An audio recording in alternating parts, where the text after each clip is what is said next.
Donc un entrepreneur Toroki Kosimba a sa donneur de solution à un problème bien déterminé. Un entrepreneur a sa donneur de solution à un problème bien déterminé. C'est ça, être entrepreneur. C'est quoi le problème? Parce que nous vivons dans le monde où il y a plusieurs problèmes. Le problème est belé. Nous avons un problème à colia, nous avons un problème à colata, nous avons un problème à colala, à déplacer, tout ça. Alors, en étant entrepreneur, on regarde maman, on dit que mutu kakuna te, na comme mécanicien, on ne ça veut entrepreneuriat. Non. En étant entrepreneur, il faut d'abord localiser le problème. Lorsque tu localises un problème, on tient en marche, on étudie en gros. À ce moment-là, on retrouve une solution de entrepreneur. Un entrepreneur, en quelque sorte, on peut dire, c'est celui-là qui transmet, qui change des problèmes en solution et puis il gagne de l'argent par rapport à problème. Prenons par exemple dans des quartiers ou dans des maisons où ils ont chaque temps avant Babima. Il faut brosser, il faut brosse, tout ça, il faut le maï, il faut le pepsodon, il faut le dentifrice. Donc, dans une famille, chaque fois, il utilise un maï. Alors, un entrepreneur, tout ça, en étant entrepreneur, déjà c'est un problème parce que même les enfants, c'est un problème. Alors, en étant entrepreneur, a vu problème, a étudié pour appeler la solution. Et puis, solution, est sur la solution parce qu'un entrepreneur, ce n'est pas seulement celui-là qui crée l'entreprise pour l'éthique à la bombe, mais l'entreprise devait prendre l'envol. Donc, il faut avancer petit à petit et matin. Alors, tant on peut trouver les solutions, solution, on peut comme elle est rentable. Donc, problème, il y a bateau. C'est ça être entrepreneur. Rentrons à nos mots étant rentrons en revenant à nos moutons. Un entrepreneur ou un moni maman va tout à chaque temps non. Je devrais d'abord trouver ma solution.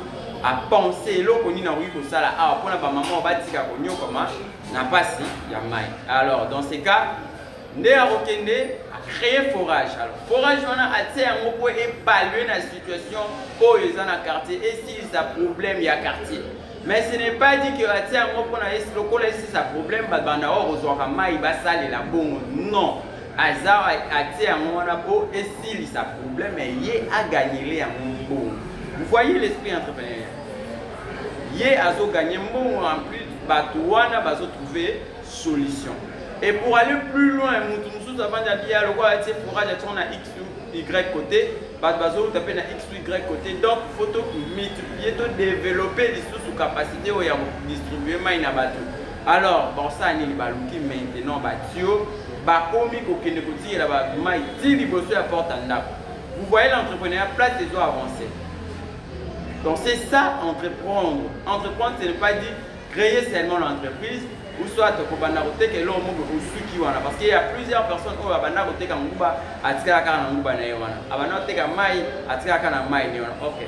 l'esprit entrepreneurial, tant les lots à 200, l'autre commune à 1000 francs, l'autre commune à 5000, l'autre commune à autant. Nesiko, Orozoangouba na Yowana. PC sous na petit mogoche na X ou Y côté. Oye Kosungayo, Ozalato, Ozalate. Vous voyez, c'est ça entreprendre. Alors, pour y arriver, ça demande dorénavant pour miser. Te belé pour entreprendre, mais balingi ko investir. Oh, les investir na qui côté comme investissement à mon salle. Est-ce que tu vas aller au marché, c'est maintenant un dépôt et puis maman va te kanguba. Maman est dans un pour ça va noter kanguba. Yo pesa kanguba, ngana ke côté ka après na ile ombo. Non.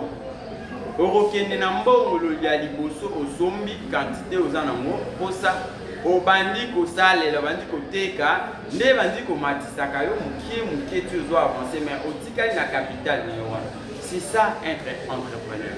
Alors bato batekaka par exemple banguba batekaka banini différence c'est za kawapi na bato abongo basalaka eloko ya bien Mais une fois que après tu as vu problème, il va y avoir ici. Parce que mon écoute à l'issue. Donc, Nabato va te garder une fois qu'il y a azate directement en côté de alors, wana aza entrepreneur mais aza vendeur. Parce qu'il y a une différence, il y a une nuance entre entrepreneur et vendeur. Vendeur aza wana obligé, il faut aller au teka. Ceux qui récoltent na marchandise na et baby. Ceux qui récoltent na mboka bandi au teka témoin pas à mbongo tu exact. Mais un entrepreneur a qui ko déplacer na yé. Il suffit à mutu na yé. Il suffit à na réseau na yé. Avec les gens qui ont bien positionné c'est bon, c'est bon. Vous voyez?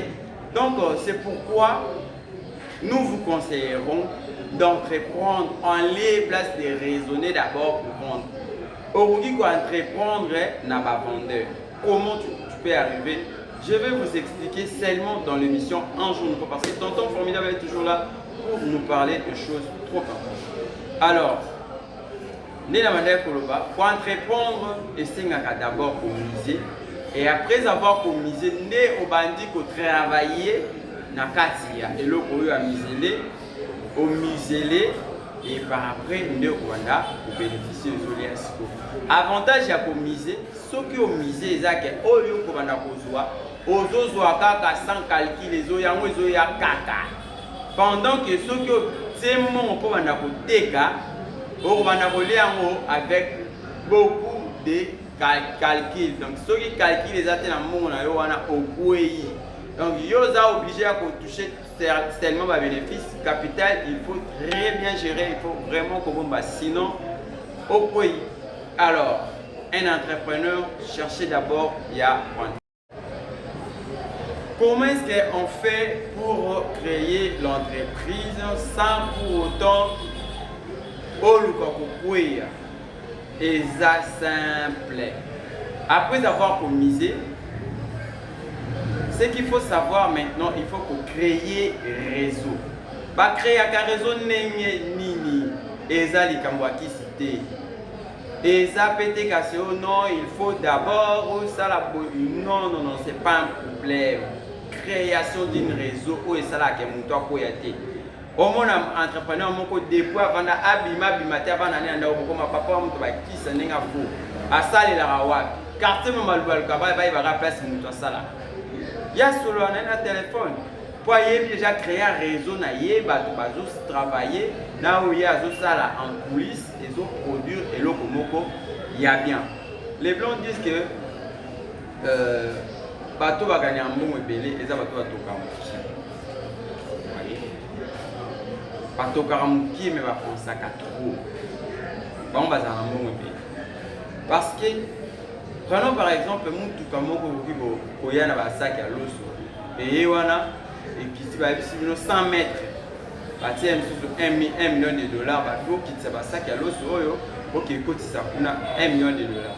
Pour des gens, bah, on a 50 personnes. Bah, avant de commencer à faire bazobo manzoto inutilement.